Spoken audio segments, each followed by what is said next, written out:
સારામાં સારું શું છે અને ભૂંડામાં ભૂંડું શું છે? આ બે પ્રશ્ન સ્વામીએ હરિભક્તો સામે રજૂ કર્યા. એટલે કોઈનાથી એમનો ઉત્તર તો આપી શકાયો નહીં.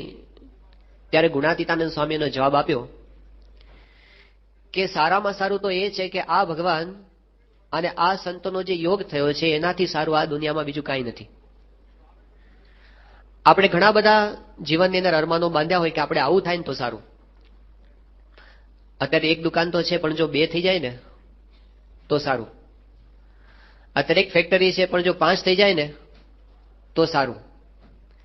આપણને વિચાર આવતો હશે ઘણાને કે પ્રયત્ન કરીએ છીએ, પણ જો અમેરિકાના વિઝા મળી જાય ને તો બહુ સારું. ઘણું બધું સારું છે આ દુનિયાની અંદર અને મેળવવા માટે આપણે પ્રયત્ન કરીએ છીએ. પણ ગુણાતીતાનંદ સ્વામી કહે છે કે આ બધા સારામાં સારું શું છે? સ્વામીએ કીધું કે આ જે યોગ થયો છે ને એનાથી કાંઈ સારું નથી. પણ એવું હજી બરાબર આપણને સમજાતું નથી. અને જો સમજાઈ જાય તો પછી એનો આનંદ આપણે અનુભવી શકીએ. અત્યારે આપણે અહીં બેઠા છીએ સભા મંડપની અંદર, કથા વાર્તા સાંભળીએ છીએ અને સ્વામીશ્રીનો લાભ પણ આપણે લેવાના છીએ આ દિવસો દરમિયાન. પણ આ લાભ લેતા લેતા પણ આ સંસાર એવો છે ને કે બધી વાતે બધાનું ક્યારેય પૂરું થતું નથી. એટલે એવી 5 પ્રશ્નો તેવા મનમાં અહીં બેઠા બેઠા પણ હોય કે જે આપણને સત્સંગનું પણ પૂરું સુખ લેવા દે નહીં. આપણને થતું હોય કે આ શરીરમાં રોગ છે ને એ ટળી જાય ને તો ભગવાન ભજી લઈએ બરાબર. કે જો આવી રીતે દીકરો પરણાવવાનો બાકી છે એનો જો બરાબર મેળ પડી જાય તો પછી આપણે બીજું કાંઈ કરવું નથી, આ જ કરવું છે. કેટલાક વ્યવહારના પ્રશ્નો છે. ગુણાતીતાનંદ સ્વામીએ કીધું આધ્યાત્મિક, આધિભૌતિક, આધિદૈવિક ઉપાધિઓ આવ્યા જ કરે છે. તો આપણે એવું નક્કી કર્યું હોય છે કે આટલા પ્રશ્નો સોલ્વ થઈ જાય ને પછી આપણને ભગવાન ભજવાનું સુખ આવે. તો ગુણાતીતાનંદ સ્વામી કહે તો કોઈ દિવસ કોઈનું પૂરું થયું નથી. એ તો સંસારની અંદર બધું કરતા કરતા જ આ બધું આપણે ભજન કરી લેવાનું, સમાગમ કરી લેવાનું, સુખ લેવાનું છે. તો આપણને સારામાં સારું નથી સમજાણું ને એટલે બીજા બધા પ્રશ્નો આપણને હેરાન કરે છે. યોગીજી મહારાજે એમના જીવન ચરિત્રની અંદર એમના ઉપદેશ વચનોમાં એક વાત કરી છે, એક બોધ કથા કરી છે. સ્વામી કહે છે કે એકવાર એક ઘોડે સવાર હતો અને પોતે ઉનાળાના દિવસો હતા અને પસાર થતો હતો એક ગામડા જેવા રસ્તામાંથી. અને મેં થયું એવું કે એનો જે ઘોડો હતો એ તરસ્યો થયો. આજુબાજુને તપાસ કરી કે ખેતર હતું, ખેતરમાં કોસ ચાલતો હતો. એટલે એને ત્યાં આગળ જોયું કે આ કોસની અંદર જો આ પાણી પીવડાવ્યા ઘોડાને તો એનું કામ ચાલે. આગળ લઈ ગયો. ત્યાં આગળ પેલો ખેડૂત હતો, કોસ ચલાવતો હતો. હવે જેને કોસના દર્શન કર્યા હશે બધાને ખબર છે કેવી રીતે ચાલે, કે એનું પાણી થાળામાં ભેગું થાય અને પછી થોડીક વાર થાળામાં ભરેલું લે પણ તરત પછી પાણી તો દોરિયાની અંદર થઈને બધું ખેતરની અંદર જતું રહે. જો કોસ ચાલુ ને ચાલુ રહે તો થાળામાં પાણી ભરેલું રહે, પણ જો કોસ બંધ થાય તો તરત થાળું તો ખાલી થઈ જાય. એટલે એ વખતે ઘોડાને લઈને પોતે પાણી પીવડાવવા માટે ત્યાં ગયો. હવે કોસ ચાલે એટલે કોસનો અવાજ આવે, કીચુડ કીચુડ અવાજ આવે. એટલે પેલો જે માણસ હતો ઘોડે સવાર એ પોતાના ઘોડાને નજીક તો લઈ ગયો, પણ પેલો અવાજ આવે ને એટલે અવાજને લઈને ઘોડો ભડકે એના મોઢું ફેરવી જાય. ફરીવાર પ્રયત્ન કરે પણ જેવો પેલો કોસ ચાલે એટલે પાણી પીવા જાય પણ એનું મોઢું પાછું ફેરવી લે. આવું 4-5 વખત થયું. એટલે પેલા ઘોડાવાળાએ કોસવાળાને કીધું કે કોસવાળા ભાઈ, આ તારો કોસ છે ને થોડીક વાર બંધ રાખ, કારણ કે તારો કીચુડ કીચુડ અવાજ આવે છે ને એટલે મારો ઘોડો છે પાણી પી શકતો નથી. ત્યારે પેલા કોસવાળાએ કીધું કે ઘોડાવાળા ભાઈ, કે હું તને એ જ કહું છું કે જો કીચુડ કીચુડ બંધ થશે ને તો પાણી બંધ થઈ જશે. એટલે આ કીચુડ કીચુડમાં તારે જેટલું પાણી પીવડાવે એટલું પીવડાવી લે, એ બંધ થશે નહીં. આ બોધ કથા કહીને યોગીજી મહારાજે વાત કરી હતી કે આપણને છે ને કેટલા કીચુડ કીચુડ સંસારમાં રહેવાના, કે આ જો પૂરા થઈ જાય ને પછી આપણે બરાબર સુખ લઈએ, પછી પ્રાપ્તિનો આનંદ બરાબર માણીએ. પણ એ તો ક્યારેય થવાનું નથી. થોડુંક કીચુડ કીચુડ તો કંઈક ને કંઈક આ દેહ રહેશે ને ત્યાં સુધી એની સાથે ચાલુ રહેવાનું છે. તો એની અંદર પણ આ બહુ જ મોટો લાભ પ્રાપ્ત થયો છે. આ દુનિયામાં સારામાં સારી વસ્તુ આપણને પ્રાપ્ત થઈ ગઈ છે. મારા જીવનની મોટામાં મોટી પ્રાપ્તિ મેં કરી લીધી છે. એ ગુણાતીતાનંદ સ્વામી કહે છે કે આ ભગવાનને આ સંત મળ્યા છે એનાથી સારું આ દુનિયામાં બીજું કાંઈ જ નથી. અને એનો જ્યારે યોગ થાય પછી બીજી મહત્વની વાત સ્વામીએ કરી કે ભૂંડામાં ભૂંડું શું છે? તો સ્વામી કહે છે કે આવા ભગવાનને આવા સંત મળ્યા પછી એમને વિશે જે મનુષ્ય ભાવ આવે છે ભૂંડામાં ભૂંડું છે, એનાથી ભૂંડું બીજું કાંઈ નથી. એક એવું આવરણ છે મનુષ્ય ભાવ કે આપણી સામે જ છે છતાં પણ આપણે એમનો જેવો છે એવો લાભ લઈ શકતા નથી. આ છે મનુષ્ય ભાવ.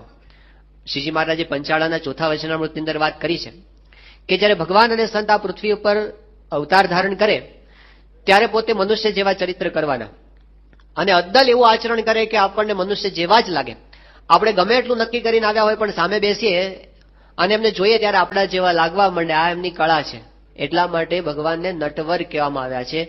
એ આદર્શ નટ છે.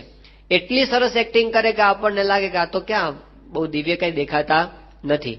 આગળના અવતારોમાં પણ આપણે જોઈએ છે કે જયારે શ્રી કૃષ્ણ ભગવાનનો જન્મ થયો ત્યારે બધા દેવતાઓ સ્તુતિ કરવા માટે આવ્યા હતા. બ્રહ્માજી પોતે સ્વયં સ્તુતિ કરવા માટે આવ્યા હતા કે ભગવાન પોતે અવતાર ધારણ કરીને પધાર્યા છે. એમનો મહિમા એમણે પોતે ગાયેલો છે શ્રીમદ ભાગવતની અંદર. પણ પછી થોડો સમય પસાર થયો અને બ્રહ્માજીને ફરી એકવાર દર્શન કરવાની ઈચ્છા થઈ અને પોતે શ્રી કૃષ્ણ ભગવાનના દર્શન કરવા માટે આવ્યા ને તો બાળ ચરિત્ર કરતા હતા. એટલે બધા ગોવાળિયાઓ સાથે હરે ફરે અને એની અંદર એવું થયું કે પછી ભેગા થઈને બધા ખાય અને જે ખાતા હોય તો એકબીજાનું એઠું પણ ખાય. હવે એ બધું પેલા બ્રહ્માજીએ જોયું. એમને ઈચ્છા હતી કે આ તો ભગવાન છે તો આપણે એમની પ્રસાદી જમીએ, પણ એમને તો જે રીતે ભગવાનને ગોબરાઈ કરતા જોયા, પેલું ખાઈને તરત માટીમાં જ હાથ લૂછી નાખ્યા. આ બધું જોયું એટલે એમને થયું કે આ કાંઈ પરબ્રહ્મ નથી, આ તો ગોવાળીઓ છે, એવું એના મનની અંદર પણ થઈ ગયું. તો બ્રહ્માજી પોતે સ્વયં બુદ્ધિના દેવતા હતા, પણ જયારે આવું ચરિત્ર જોયું ત્યારે એમના મનની અંદર પણ સંશય થઈ ગયો.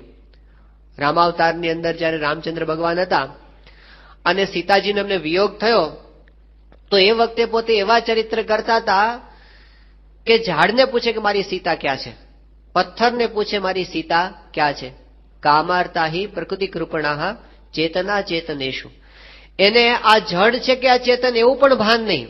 સૌ ગાંડાની જેમ પોતે વર્તતા હતા. એ વખતે શિવજીની સાથે સતી પોતે આમ આકાશ માર્ગે પસાર થતા હતા અને એમણે ચરિત્ર જોયું. શિવજીએ પોતે જય સચ્ચિદાનંદ કહી અને ભગવાન રામને નમસ્કાર કર્યા, પણ સતીને એ વખતે મનાણું નહીં. એમને થયું તમે કોને નમસ્કાર કર્યા? કે અમારા ઈષ્ટદેવ રામચંદ્રજી ભગવાનને. એમને કીધું કે આ ક્યાં ભગવાન છે, આ તો કોઈ પત્નીની પાછળ ઘેલો થયેલો પુરુષ આંટા મારે છે, એને તમે ક્યાં ભગવાન કહો છો? પછી તો એમને કસોટી કરવાની ઈચ્છા થઈ અને પોતે સીતાજીનું રૂપ ધારણ કરીને પધાર્યા કે હમણાં રામ છે પોતે સીતાને શોધે છે તો મને હમણાં જોશે સીતાના સ્વરૂપની અંદર, એટલે પોતે પાછા સીતા માનીને મારી પાસે આવશે. પણ જયારે એમને સીતાનું સ્વરૂપ ધારણ કર્યું અને રામચંદ્ર ભગવાન એમને જોયા તો તરત પાછા ઓળખી ગયા. તે દિવ્ય ચરિત્ર બતાવ્યું. એમણે હાથ જોડીને કીધું કે માતાજી તમે એકલા કેમ પધાર્યા છો, શિવજી કેમ દેખાતા નથી? એટલે એમને ખબર પડી ગઈ કે આ તો આપણું કસોટીની અંદર આપણે જ ભૂંડું દેખાવાનું થયું, આપણી જ લાજ ગઈ. અને પછી શિવજીએ પણ જયારે પોતે ગયા ત્યારે શિવજી પાસે પણ એમને એવું ખોટા દેખાવાનું થયું. શિવજીએ પણ એમનો ત્યાગ કર્યો કે તમે આવી રીતે રામચંદ્ર ભગવાને તમને માતાજી કીધા છે એટલે હવેથી આપણો વિયોગ. અને પછી ઘણો લાંબા વિયોગને અંતે એમને બીજા જન્મની અંદર શિવજીનો યોગ થયો. આ વાત તુલસી રામાયણની અંદર આવે છે. તો વાત એ થઈ કે જયારે ભગવાન પોતે અવતાર ધારણ કરીને પધારે, સંત પધારે પૃથ્વી પર, ત્યારે એવા ચરિત્ર કરે કે બુદ્ધિમાન હોય એને પણ પોતાને શંકા થઈ જાય. પણ એ વખતે એમના ચરિત્રની અંદર જો દિવ્ય ભાવ રહે તો પછી આપણો નિશ્ચય સાચો કહેવાય. શ્રીજી મહારાજના સમયની અંદર જે બધા પરમહંસો હતા એ બધાએ મહારાજને હરતા ફરતા જોયા અને એમને એવો દ્રઢ નિશ્ચય કર્યો કે જે ભગવાન પોતે અક્ષરધામમાં બિરાજમાન છે એના એ અમારી આંખો સમક્ષ છે અત્યારે. નિગમ કહે અનુમાને અને મુનિવરને નાવે ધ્યાને તે વાલો આ ભીને વાને. કે જે મોટા મોટા મુનિઓને ધ્યાનની અંદર આવતા નથી એ મારી નજર સામે જે ફરે એ જ છે. આવી દ્રઢ નિષ્ઠા એમણે એકવાર કરી પછી એમણે એવી ગાંઠ બાંધી દીધી કે એમને ક્યારેય મહારાજના ચરિત્રની પછી સંશય થયો નથી. એમને આપણને આદર્શ બતાવ્યો શ્રીજી મહારાજના પરમહંસોએ. નિત્યાનંદ સ્વામીનો પ્રસંગ છે કે મહારાજે નિત્યાનંદ સ્વામીને પૂછ્યું કે સ્વામી તમને અમારા સ્વરૂપનો નિશ્ચય ક્યાં સુધી રહે? ત્યારે નિત્યાનંદ સ્વામી એવું બોલ્યા હતા કે સ્વામી અત્યારે તો મહારાજ અત્યારે તો તમે સાક્ષાત રાજાધિરાજ પણ બિરાજો છો, લાખો માણસો આપને માને છે, પૂજે છે, આટલા બધા આપના સંતો હરિભક્તો, પણ કદાચ એવું બને કે તમને કોઈ માનતું ન હોય અને બધા તમને છોડીને જતા રહે અને એવું બને કે તમે છે ને અત્યારે તો તમે ત્યાગાશ્રમના ધર્મો બધા પાળો છો, પણ કદાચ એવું બને કે તમે પોતે પરણેલા હો, તમારી પત્ની હોય, તમારે 3-4 છોકરા હોય અને તમે ભિખારી જેવી હાલતની અંદર હો અને વડોદરાની બજારમાં તમે ભીખ માંગવા નીકળ્યા હો અને તમારી સામે કોઈ જોવા પણ તૈયાર ન હોય, આવી પરિસ્થિતિમાં અમે જોઈએ તો પણ હે મહારાજ મારા મનમાં એવો શંકા સંશય ન થાય કે તમે સાક્ષાત પૂર્ણ પુરુષોત્તમ નારાયણ હશો કે નહીં હો. ત્યારે મહારાજે નિત્યાનંદ સ્વામીને કીધું સ્વામી તમે કસોટીમાં પાસ થયા. અને ખાલી બોલ્યા નહોતા પરમહંસો, મહારાજના આવા ચરિત્રોની અંદર પણ એમની પોતાની ક્યારેય શંકા થઈ નથી. બાકી મહારાજ સામાન્ય જ વર્તતા હતા, આપણી જેમ જ ખાતા હતા, પીતા હતા, બોલતા હતા, ચાલતા હતા, બધું જ એની જેમ જ કરતા હતા. પણ એમણે મહારાજના સ્વરૂપનો નિશ્ચય એકવાર દ્રઢ કર્યો, શાસ્ત્ર પ્રમાણે કર્યો. મહારાજના સ્વરૂપનો મહિમા એમણે વ્યવસ્થિત રીતે સમજ્યા. પણ પછી એમણે આંબો તે આંબો અને લીમડો તે લીમડો, પછી એમાં એમણે શંકા કરી નથી. મહારાજે 2 વચનામૃતમાં વાત કરી છે, વડતાલનું 1 અને ગરડા મધ્ય પ્રકરણનું 14મું વચનામૃત, કે આપણે એકવાર નિશ્ચય કર્યો કે આંબાનું ઝાડ છે, પછી આપણને તાવ આવે તો એ આંબો જ રહે, એ કઈ લીમડો થઈ જાય નહીં. પછી આપણને ધંધામાં ખોટ જાય તો પણ એ આંબો જ રહે. આપણો એકનો એક દીકરો મરી જાય તો પણ આંબો મટી જાય નહીં.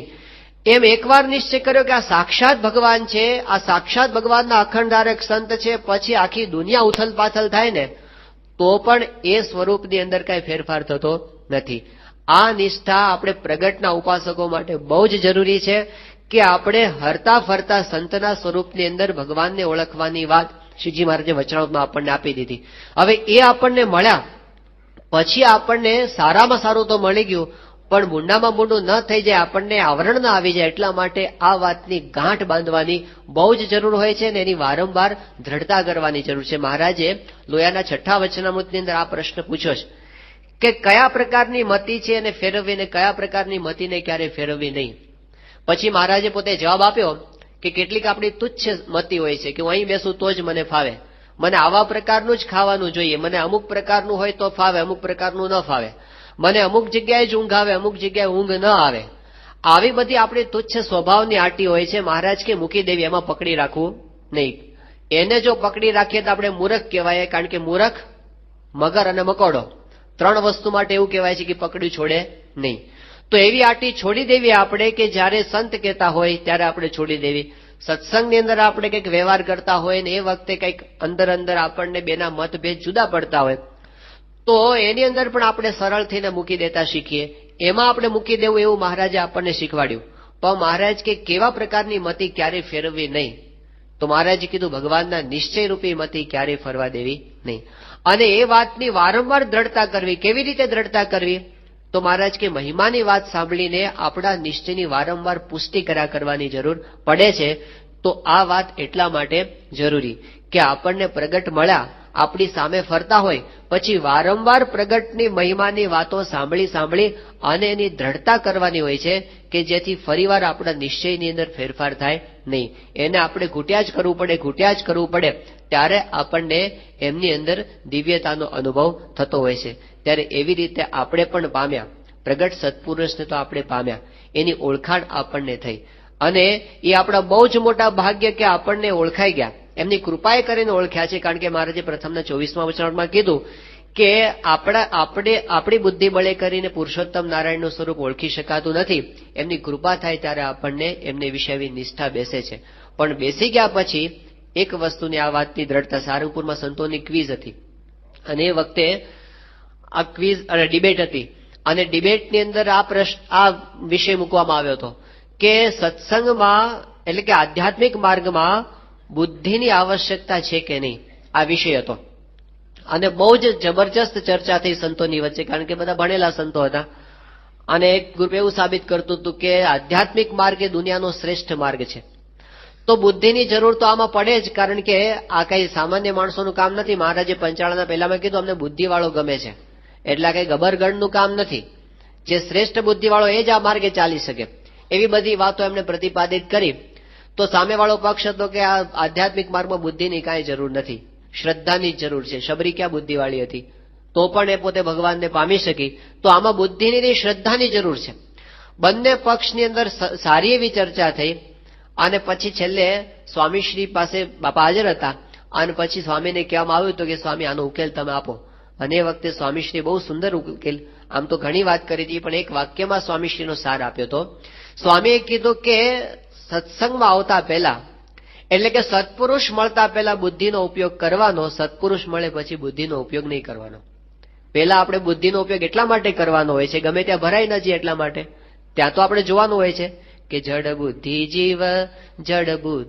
જીવ પ્રભુ પદને ઈચ્છે તો કર સંતનું પારખું. રંગ પીતપણે સોનું ને પિત્તળ નવ હોય એક સરખું. પીળું હોય એ બધું સોનું કહેવાય નહીં. એમ ભગવા વસ્ત્રધારી હોય બધા સત્પુરુષ કહેવાય નહીં. એટલે પેલા તો આપણે જોવું પડે કે આપણે ખોટી જગ્યાએ તો નથી ભરાઈ જતા ને. એટલે એક વાર તો આપણે બરાબર તપાસ કરવી. પણ આપણને ભગવાને કૃપા કરીને સત્પુરુષ મેળવી આપ્યા અને એની અંદર આપણને ઓળખાણ પણ થઈ ગઈ. આપણે એમના લક્ષણો પણ જોયા અને એની પરંપરા પણ આપણે જોઈ અને એમની અંદર આપણને નિષ્ઠા બેઠી. પછી આપણે બુદ્ધિને તાળા લગાડવાના, પછી બુદ્ધિનો ઉપયોગ કરવાનો નહીં. એ જે કે એમ જ સાચે સાચું સ્વીકારી લેવાનું. કારણ કે આપણી બુદ્ધિ તો માયિક છે. માયિક બુદ્ધિ અમાયિક સ્વરૂપને પામી શકતી નથી. પછી તો એમના વચનની અંદર દ્રઢ વિશ્વાસ એ જ આપણને કામ લાગે છે. બીજી કોઈ બુદ્ધિ ત્યાં કામ લાગતી નથી. તો દ્રઢ વિશ્વાસ રાખી અને એમના વચને એમના સ્વરૂપને ઓળખી અને આપણે એને નિષ્ઠા છે એને આપણે પાક્કી કર્યા કરવી. પણ એની તો નાની નાની વાતની અંદર આપણને મનુષ્ય ભાવ આવ્યા કરે કે આપણી સામે જુએ તો આપણને ગમે ને આપણી સામે ન જુએ તો આપણને ન ગમે. તરત મનુષ્ય ભાવ આવી જાય. આપણને બોલાવે તો સ્વામીમાં દિવ્ય ભાવ રહે અને જો ન બોલાવે તો પાછું પૂરું થઈ જાય. આપણને કંઈક માન સન્માન આપે તો આપણને સ્વામીમાં દિવ્ય ભાવ રહે અને ન આપે તો પૂરું થઈ જાય. પાછું આપણા સંકલ્પો પૂરા કરે, આપણને આશીર્વાદ આપે ને ફળી જાય તો આપણને મજા આવી જાય. પણ જો એવું ન થાય તો શ્રીજી મહારાજે મધ્યના 10મા વચરાણમાં વાત કરી કે ભગવાન જયારે દિવ્ય ચરિત્ર કરતા હોય ત્યારે તો આખી દુનિયાને દિવ્ય ભાવ રહે. એમાં શું નવી વાત છે કે કરે જ છે, દિવ્યતા બતાવે છે. દિલ્હીનું અક્ષરધામ જોઈ અને નાસ્તિકો પણ બોલતા થઈ ગયા કે પ્રમુખ સ્વામી મહારાજમાં કોઈ દિવ્ય શક્તિ તો રહેલી છે. એવું તો એ લોકોએ બોલતા થઈ ગયા. દિલ્હી અક્ષરધામ જોયા પછી ડોક્ટર અબ્દુલ કલામ, ભારતના શ્રેષ્ઠ કક્ષાના વૈજ્ઞાનિક, એ પોતે એવું બોલ્યા કે અક્ષરધામની અંદર કોઈ આધ્યાત્મિક શક્તિ કામ કરે છે, આમની અંદર ભગવાન સ્વામિનારાયણની શક્તિ કામ કરે છે. બાકી આવું કામ 5 વર્ષમાં આ રીતે પૂરું થાય નહીં. એ દિવ્યતાનો અનુભવ એને થયો. એક વૈજ્ઞાનિક પોતે ભગવાનના અસ્તિત્વને સ્વીકારે છે સ્વામીશ્રીનું આવું અક્ષરધામનું કામ જોઈને. મુકેશ અંબાણી આવ્યા હતા. આપણને ખબર છે કે રિલાયન્સ એ અત્યારે ભારતની જે સારામાં સારી કંપનીઓ કહેવાય એમાં પણ અગ્રગણ્ય સ્થાને છે અને રિલાયન્સ પોતે પ્રોજેક્ટ મેનેજમેન્ટની અંદર બેસ્ટ ગણાય છે અત્યારે. એ લોકો એવું માને છે કે અમે જે પ્રોજેક્ટ નક્કી કરીએ પાર પાડ્યા વિના રહીને એવો કોન્ફિડન્સ છે. પણ એ મુકેશભાઈએ જયારે અક્ષરધામ આખું જોયું ત્યાં આવ્યા 20 મિનિટ માટે પણ 1.5 કલાક રોકાયા હતા. પણ એ જોયા પછી એમણે જે અભિપ્રાય આપ્યો આ જ હતો કે રિલાયન્સ બધું જ કરી શકે એવું અમે માનીએ છીએ, પણ 5 વર્ષમાં હું અક્ષરધામ બનાવું એ રિલાયન્સ ન કરી શકે. અહીં આગળ આધ્યાત્મિક શક્તિ કામ કરે છે. આવો અનુભવ એને પણ થયો. ચાઇનાના કલ્ચરલ મિનિસ્ટર, હવે ચાઇના તો પોતે આપણને ખબર છે કે કોમ્યુનિસ્ટ કન્ટ્રી છે, ભગવાનના અસ્તિત્વને જ સ્વીકારતા નથી, તો એનો સિદ્ધાંત છે પાયાનો. પણ એ કલ્ચરલ મિનિસ્ટર જયારે આખું અક્ષરધામ જોઈને આવ્યા પછી એટલા બધા પ્રભાવિત થયા હતા, એમણે કીધું કે આવું અક્ષરધામ ચાઇનાને જોઈએ છે. ચાઇનાને પણ આવા એક અક્ષરધામની જરૂર છે, એવું તમે ત્યાં બનાવો. ત્યારે જે સાથે સંતો હતા એમણે કીધું કે ચાઇના પાસે તો બધું જ છે, ટેકનોલોજી છે, બુદ્ધિશાળી માણસો છે, પૈસા છે, આટલી મોટી સત્તા છે અને તમે આવું પાછા કરો છો પણ ખરા. તો એ લોકો પણ એવા સ્થાનો બનાવે છે કે દુનિયાના બધા જ શ્રેષ્ઠ સ્થાનોને પોતાના દેશની અંદર એની પ્રતિકૃતિઓ બનાવી છે કે તમે અક્ષરધામને તમારા દેશમાં જ બનાવો. તો એને કીધું કે ચાઇના ન બનાવી શક્યા, આ અક્ષરધામ છે ને તમે જ બનાવી શકો, એ અમે ન બનાવી શકીએ. અને પછી એમણે વાત કરી કે અહીં કંઈક દિવ્ય શક્તિ કામ કરે છે એ વિના થઈ શકે નહીં. તો આવો અનુભવ તો નાસ્તિકોને થાય છે સ્વામીશ્રીનું દિવ્યતાનું કાર્ય જોઈને, પરચાનું કામ જોઈને. એમાં તો બધાને દિવ્યતા રહે. હમણાં સ્વામીશ્રી સારંગપુરમાં હતા અને અમદાવાદથી એક હરિભક્તનો ફેક્સ આવ્યો અને એમાં એમણે કીધું કે સ્વામી બાપાએ આશીર્વાદ આપ્યા હતા. એમને શું હતું, એક દીકરી થઈ, પહેલા સંતાન તરીકે દીકરી હતી. એમને ઈચ્છા બહુ હતી કે મારું બીજું સંતાન તરીકે દીકરો જ આવે. બાપાએ આશીર્વાદ એમને લીધા હતા, બાપા અમદાવાદ હતા ત્યારે, અને સ્વામીએ આશીર્વાદ પણ આપ્યા હતા કે આ મહારાજ સારું કરશે. હવે પછી તો સ્વામીશ્રી તો 2-4 મહિના પછીનો પાછો પ્રસંગ બન્યો કે એમણે પોતે પછી મેડિકલ ચેકઅપ કરાવ્યું અને એમાં પાછું એવું આવ્યું કે તમારે તો દીકરી આવવાની છે. એટલે હવે એમણે બાપાને ફેક્સ કર્યો કે સ્વામી તમે આવા આશીર્વાદ આપ્યા હતા કે મહારાજ છે દીકરો આપશે ને હવે આ તો દીકરી આવવાની છે, આવું કેમ થયું? આવો સવાલ એમણે કર્યો. એટલે પછી સ્વામીશ્રી પછી ફોન કરાવ્યો, સ્વામીશ્રી સાથે ફોનમાં વાત કરાવી એમને, અને સ્વામીએ તો સમજણની વાત કરી કે જો આ તો એવું છે કે આ તો મહારાજની ઈચ્છાથી જે આવે એમ આપણે રાજી રહેવાનું. એટલે સ્વામી એને સમજાવ્યા અને સ્વામી કે આશીર્વાદ છે સારું કરશે. હવે પેલાને પાછું એવી શ્રદ્ધા ખરી, સ્વામીએ કીધું કે હવે આશીર્વાદ તો આપે જ સારું કરશે, એટલે શું સારું કરશે? અને ફરી વાર ગયા ડોક્ટર પાસે, ફરી ચેક કરાવ્યું તો દીકરો થઈ ગયો. એ આવ્યા સ્વામી પાસે આશીર્વાદ લેવા માટે સારંગપુરમાં, રૂબરૂ આભાર માનવા માટે. સ્વામી બહુ કૃપા કરી તમે કે દીકરીનો દીકરો કરી દીધો.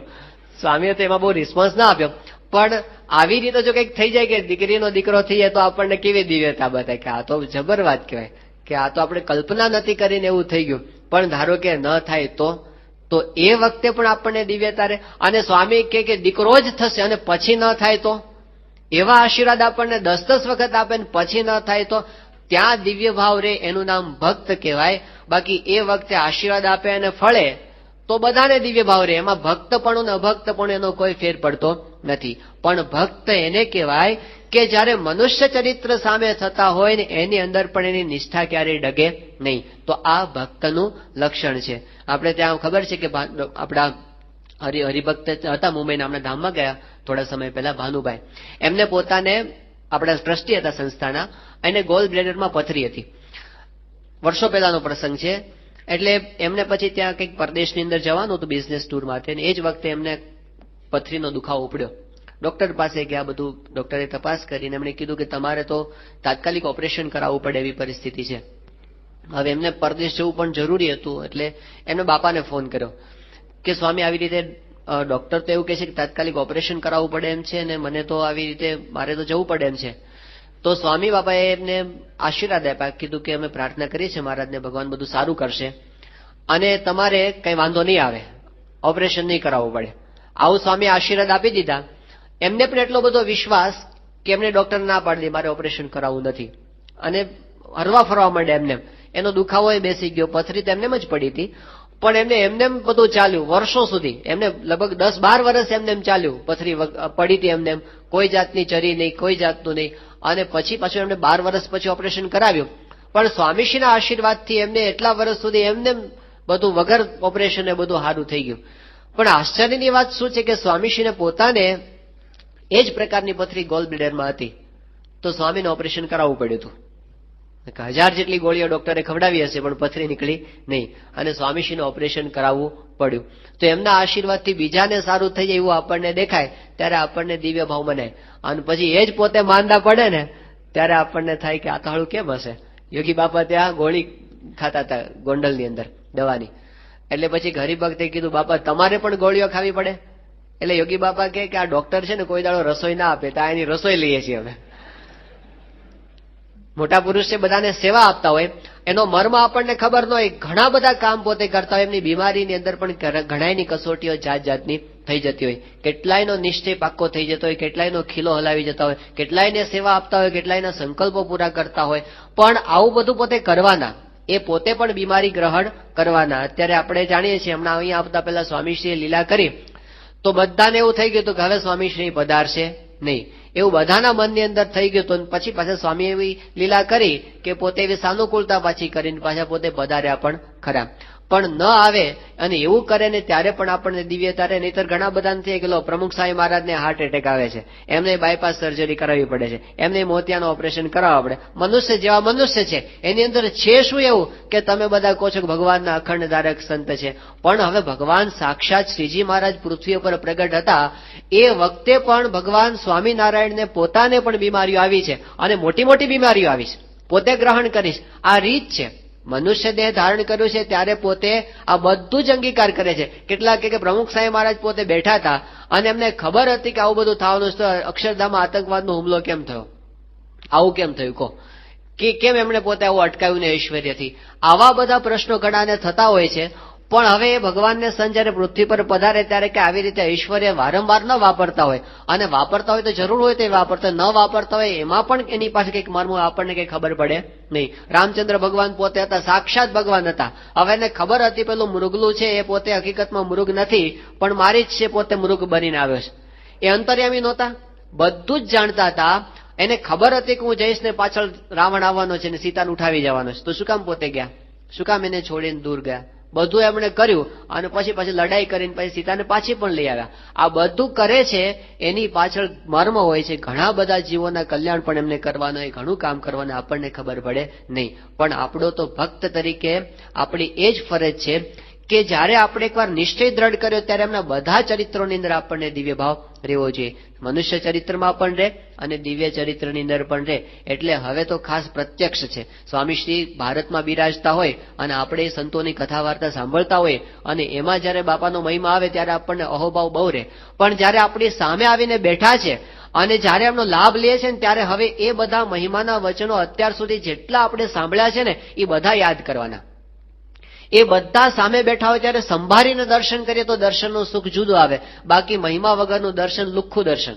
મહિમા વગરની સ્મૃતિ એ લુખ્ખી સ્મૃતિ. એમાં કાંઈ સુખ આવે નહીં. મહારાજે સારંગપુરના 5મા વચનાવતમાં વાત કરી. મુક્તાનંદ સ્વામીનો પ્રશ્ન છે કે ભગવાનના દર્શન કરતા હોઈએ તે બધાને એક સરખું ફળ થાય કે ઓછું વધતું ફળ થાય? આપણે 1000 માણસ સભામાં બેઠા હોઈએ અને બધા સ્વામીશ્રીની પૂજાના દર્શન કરતા હોઈએ તો બધાને એક સરખો લાભ થાય કે વધારે ઓછો લાભ થાય?